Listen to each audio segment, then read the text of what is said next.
जी students, ये part second है। Video जो है वो डिस्कनेक्ट हो गई थी, तो इसलिए हम यहाँ से दोबारा कंटिन्यू करते हैं।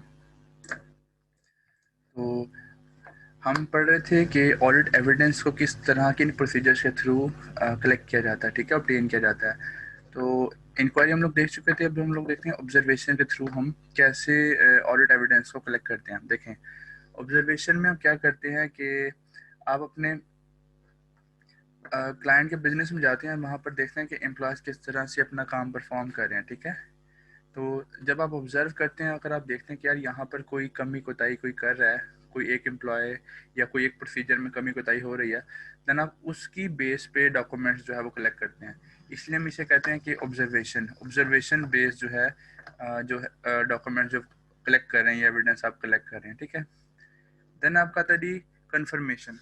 कन्फर्मेशन क्या होता है कि आप थर्ड पार्टी से कंफर्म करते हैं। अगर आपके क्लाइंट किसी थर्ड पार्टी के साथ कॉन्ट्रैक्ट किया हुआ है किसी परचेज का, कोई उसकी पेमेंट करनी है या पेमेंट रिसीव करनी है, तो आप एज एन ऑडिटर क्या करेंगे, आप उस थर्ड पार्टी से कंफर्म कर सकते हैं कि बताएं जी, इन रिटर्न बताएं कि आपने वाकई इस कंपनी के पैसे देने हैं या इतने पैसे लेने हैं।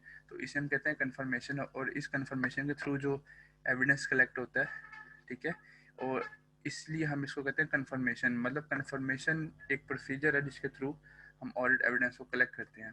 देन है जी एनालिटिकल प्रोसीजर, यानी कि एनालिटिकल प्रोसीजर के थ्रू आप अपना ऑडिट एविडेंस को कलेक्ट करते हैं। अब एनालिटिकल प्रोसीजर क्या होता है, जिसमें आप एनालिटिकल में क्या होता है कि आप रिलेशनशिप को एनालाइज करते हैं बेसिकली, ठीक है। आप दो चीज़ों का रिलेशनशिप देखते हैं। मिसाल के तौर पे अगर परचेजेज हो रही हैं, एक सिंपल सी एग्जांपल देता हूँ, अगर परचेजेज हो रही हैं तो क्या होगा, इन्वेंट्री बढ़ रही होगी। तो ये सिंपल सा रिलेशन है कि अगर एक आपके क्लाइंट में परचेजिंग हो रही है, क्लाइंट परचेजिंग कर रहा है, तो आपकी इन्वेंट्री भी साथ साथ बढ़ रही होगी, ठीक है। इसी तरह अगर सेल्स बढ़ रही हैं तो इन्वेंट्री कम हो रही होगी, ठीक है जी। तो ये बेसिकली तरीकाकार होता है। अगर आप देखते हैं कि यार इन्वेंट्री कम हो रही है, तो इसका रिलेशन क्या होगा रेवेन्यू के साथ। अगर इन्वेंट्री कम हो रही है, इसका मतलब इन्वेंट्री सेल हो रही है, तो सिंपल सी बात है, आपका रेवेन्यू बढ़ना चाहिए। तो इसे हम कहते हैं एनालिटिकल प्रोसीजर।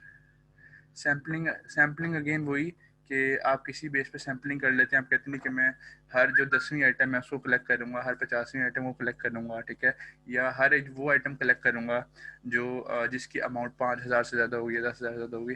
तो ये होता है आपका सैम्पलिंग। इसके थ्रू आप ऑडिट एविडेंस को कलेक्ट करते हैं। अच्छा, देन है जी, हम इधर से कंटिन्यू करेंगे कि जब ऑडिट प्रोसीजर जो भी आपने पढ़े हैं, ठीक है, इनको अपनाने के लिए कौन सी टिप्स हैं, ठीक है, जो आपको अपनानी पड़ती हैं ताकि आप इनके बारे में अपडेट रहें, चीज़ों के बारे में अपडेट रहें कि आपने कैसे ये काम करना है। तो आप अपने आप को अपडेट रखने के लिए क्या करते हैं, keeping up with current events. जो करंट लॉज चल रहे होते हैं एक कंट्री में, जो लॉ चल रहा होता है कि अभी ऑडिट क्या करना है, किस तरह से ऑडिट करना है, ऑडिट में किन किन चीज़ों को फॉलो करना है, तो आपको उन करंट इवेंट्स के साथ अपने आप को अपडेट रखना चाहिए, ठीक है। क्योंकि अगर आपने ऑडिट करना है तो आपको पता होना चाहिए कि कंपनी का कंट्री का लॉ क्या कहता है, ठीक है।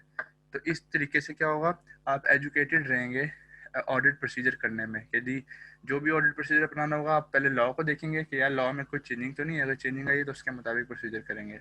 Then attending relevant seminars.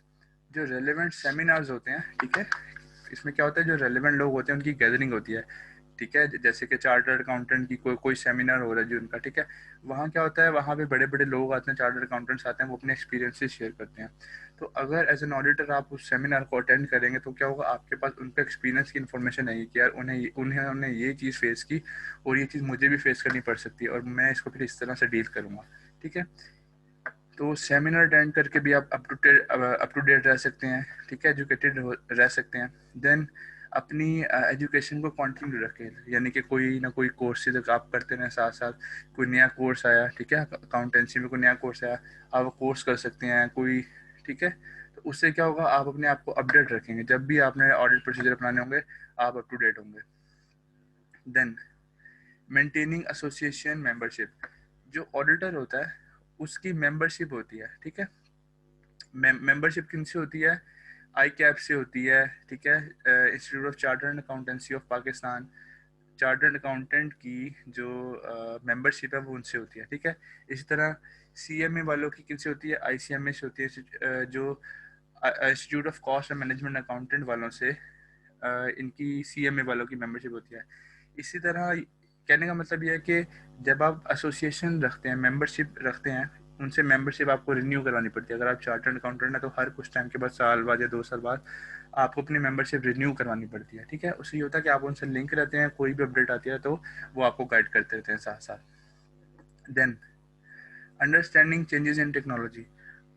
अगर कोई टेक्नोलॉजी में चेंज आ रहा है, ठीक है, तो आपको उसको फॉलो करना पड़ता है, ठीक है। क्यों? क्योंकि उस टेक्नोलॉजी की बेस पे आपको ऑडिट प्रोसीजर अपनाने पड़ सकते हैं।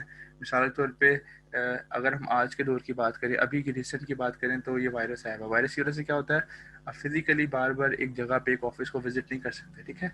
आप नहीं करना चाहते या आपका क्लाइंट नहीं करने देना चाहता, तो आपको पता होना चाहिए कि यार मैं वीडियो लिंक, एक टेक्नोलॉजी है, हम वीडियो लिंक के जरिए किस तरह से बात कर सकते हैं, हम अपना डाटा किस तरह से शेयर कर सकते हैं, रियल टाइम में डाटा कैसे देख सकते हैं।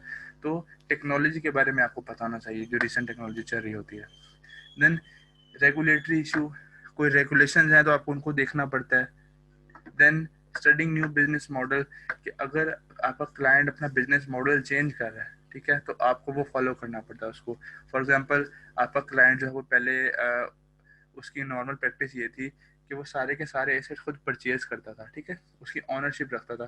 कोई प्लांट लेना है तो प्लांट को परचेज करके लाता था, फिर वो उससे अपनी वर्किंग में लेके आता था। लेकिन अगर इस दफ़ा आप उसके पास गया, आपने देखा कि यार इस दफ़ा उसने प्लांट परचेज करने के बजाय प्लांट को लीज पे ले लिया, ठीक है, लीज करवा लिया। अब वो प्लांट उसकी ऑनरशिप में नहीं है, बल्कि उसके वो मंथली एनुअल बेसिस पे लीज की जो एक्सपेंस है, रेंट है, वो पे करता है। तो अगर न्यू बिजनेस मॉडल है तो आपको उसको भी स्टडी करना पड़ता है। देन लेटेस्ट जो सॉफ्टवेयर चल रहे हैं उस पर्टिकुलर इंडस्ट्री में, आप उसको देखते हैं कि यार उन सॉफ्टवेयर में किस तरह से काम किया जाता है, क्या प्रोसीजर अपनाया जाता है। लेट्स से क्विक बुक है, आपका पीस ट्री है, तो इन सॉफ्टवेयर से के बारे में आपको नो होनी चाहिए। क्यों? जब आप उनका ऑडिट करने जाएंगे तो जाहिर है उन्होंने अपना सारा रिकॉर्ड इन सॉफ्टवेयर के थ्रू ही मेंटेन किया होगा। तो अगर आपको ये सॉफ्टवेयर यूज ही करना नहीं आता, तो आप जाहिर उनका ऑडिट इतनी आसानी से नहीं कर सकते। Then staying up to date with streamlining. Streamlining वही बात है कि स्ट्रीमलाइन जो ऑलरेडी आप एक क्लाइंट का ऑडिट कर रहे हैं पिछले सालों में, आप उसको फॉलो करते आते हैं। वो जहाँ पे आप देखते हैं कि यार वो उनमें कोई एरर आ रहा है या फ्रॉड हो रहा है, देन आप उस इस साल भी उसको फॉलो करते हैं कि यार कहीं ऐसा तो नहीं है कि इस साल भी वो आपका जो क्लाइंट है वो सेम एरर कर रहा हो, सेम जगह पे उनका फ्रॉड हो रहा हो। देन लास्ट चीज़ है जी कि keeping an I on computer forensic, कि कंप्यूटर के ज़रिए के फोरेंसिक करना, टेस्टिंग करना, रिसर्च करना, ठीक है। कोई चीज़ आपने फाइंड आउट करनी है, कोई डाटा रिट्रीव करना है किसी सीडी में से, किसी हार्ड ड्राइव में से, ठीक है, तो आपको ये पता होना चाहिए कि ये काम कैसे करते हैं। लेट से आप ऑडिट करने गए, ठीक है, उन्होंने क्या किया, अपना लेट से कुछ डाटा अभी रिसेंटली डिलीट कर दिया, ठीक है, तो आपको पता होना चाहिए कि वो डाटा कैसे रिट्रीव हो, कैसे रिकवर होगा, ताकि आप उसकी बेस पे ओपिनियन परफॉर्म कर सकें, ठीक है जी। अगर आपको कुछ समझ चीज़ नहीं आती तो आप डिस्कशन सेशन में पूछ सकते हैं। Thank you so much.